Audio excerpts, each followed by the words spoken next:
more that I just discovered while we're having a chat off air, man. Ladies and gentlemen, Moloisi.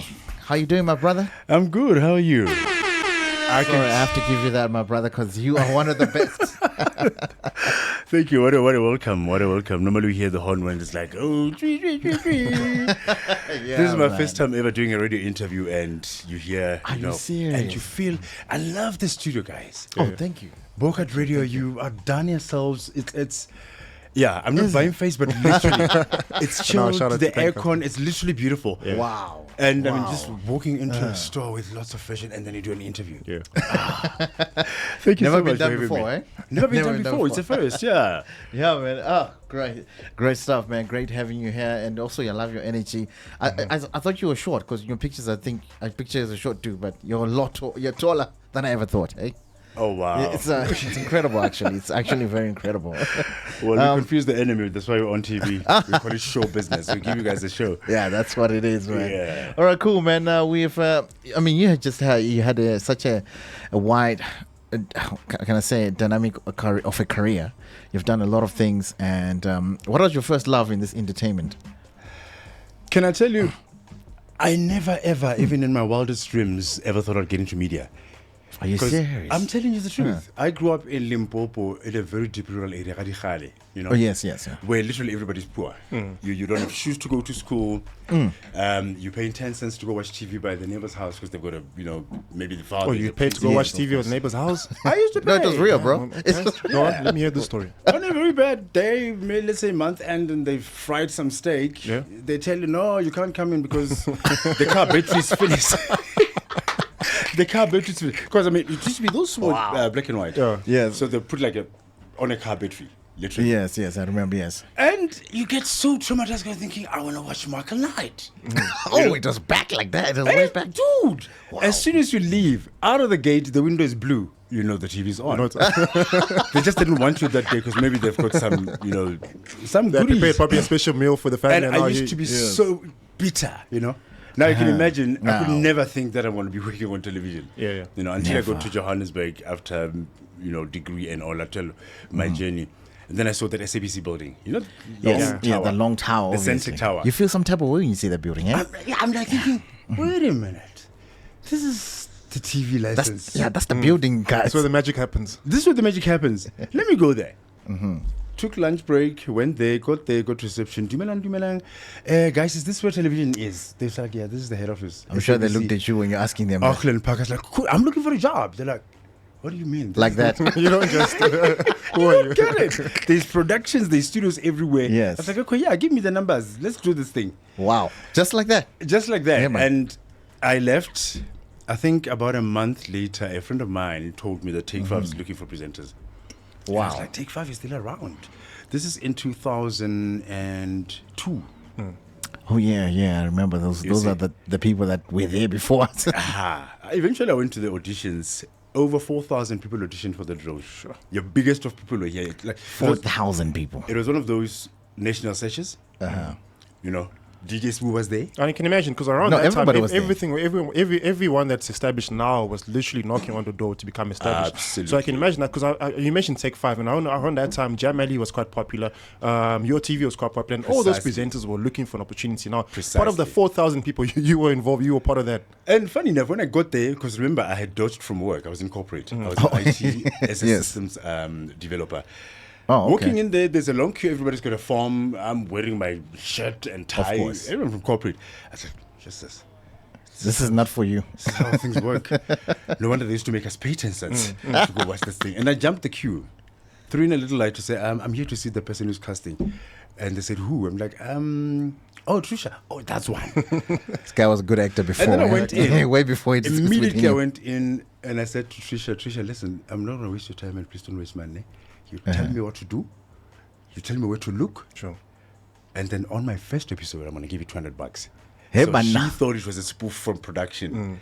And she gave me the script. She's like, do you want 10 minutes? I was like, no. You read newspapers once, you don't read it twice. Clapped them, the link left. Surprise, surprise. Top 8, top 4, top 2, top 1. Trisha was there. So Trisha put the spoof inside the competition. That's what you're doing shout there. Shout out to Trisha, man. Shout out to her, man, wherever she is.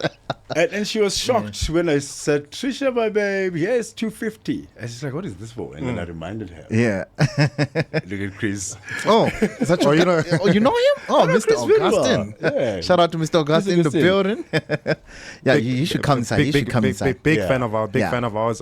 Doing big things in the company as well. But Yeah. before we let Chris in, SCBC 1, SCBC 2. Obviously, we're fast forwarding with regards to your journey. Now here you are in front of the Yeah. camera, speaking to the nation. Literally millions and millions of people are watching you. Yeah. How has that experience been for you? Because now you have to communicate and educate, and in educating you have to inform.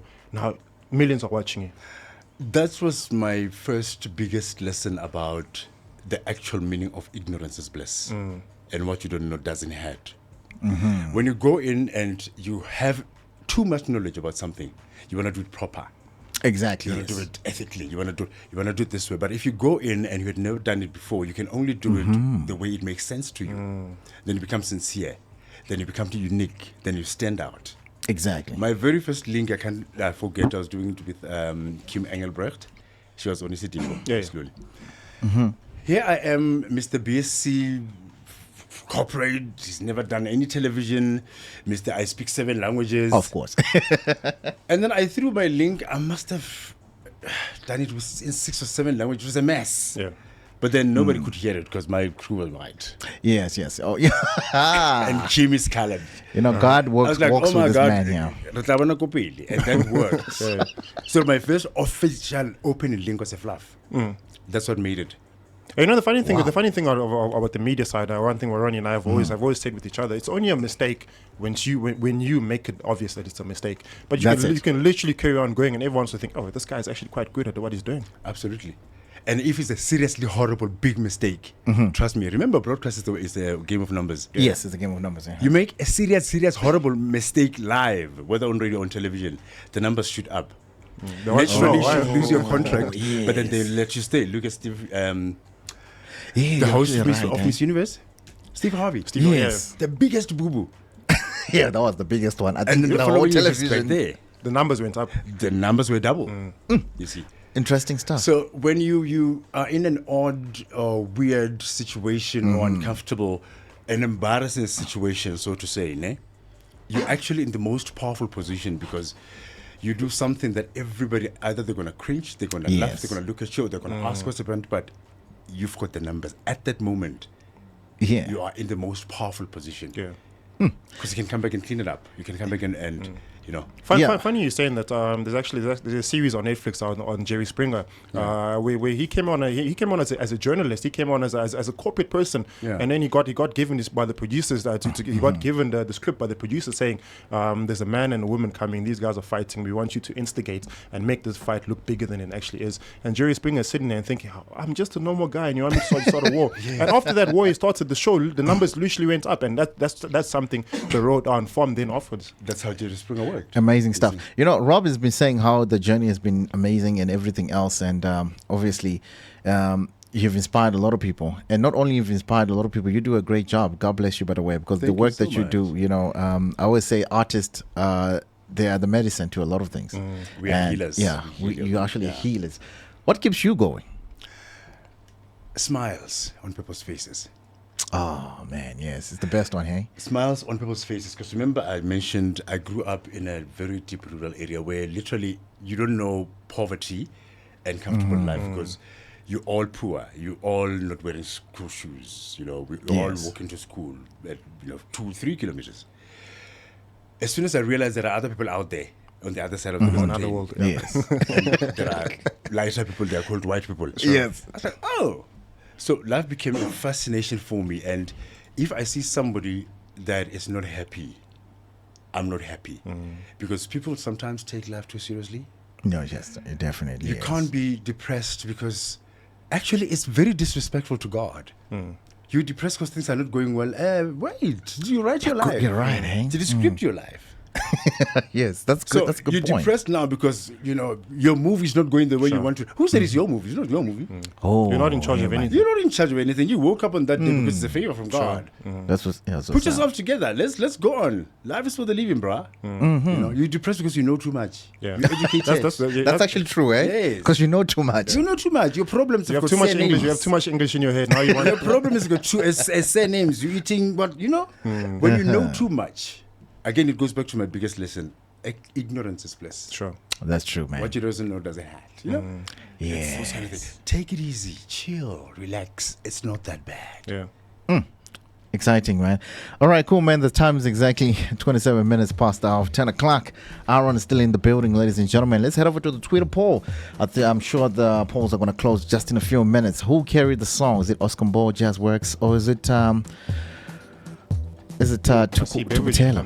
Oh, okay. Oh, okay. Oh, man. And Thank you. what are the words you can give to the kid in Limpopo and he's been in the same situation you were, just to travel back in time, even to tell your younger self? Always be sincere with your intentions. Never doubt how you feel, because that's your power. When you walk into an interview or you go anywhere else, you don't say much. That which you are thinking about, that which your gut feel tells you, that's your power, because you're the only person thinking about it at the time. Because if you try and do it right or you try and do it good, think about the person who did it first. There was no one else to learn from. Yeah. That's true. Yeah. Don't worry about being confident. Don't worry about don't worry about all those nice words. Press delete. Just do you. Shut up. And be as sincere as possible. Quick one. You've been in the industry for 20 years now. 23 years now. 23 years. You brought some gifts with you. Actually, we didn't expect these gifts. Of that young at heart. Like somebody in love. You go, hey, what low at this days? So even scientifically that's it's proven, people still don't think my age is my age. They think I faked it. But it's not. Okay. All right, cool, man. We're just running out of time. It's the time when we say breakfast is served. It's been a pleasure having you here, It's man. already that time? Yeah, it is already that time. Time has moved. This gentleman is too much. It's too much. Can I do my closing link? I've always wanted to be on radio, guys. Oh, please. It's me Bogart change- Radio, let the me morning change show. into my radio voice. Okay. Okay. Let's get it. It's been absolutely amazing, guys, for joining us. Thank you so much. His name is Ronny, and the other man side is Rob, and of course the amazing Smokey on the other side. Thank you so much for joining us. Continue to allow your light shine. Uncle A, signing out. All right. Breakfast is served. We'll do this again tomorrow from 9 a.m.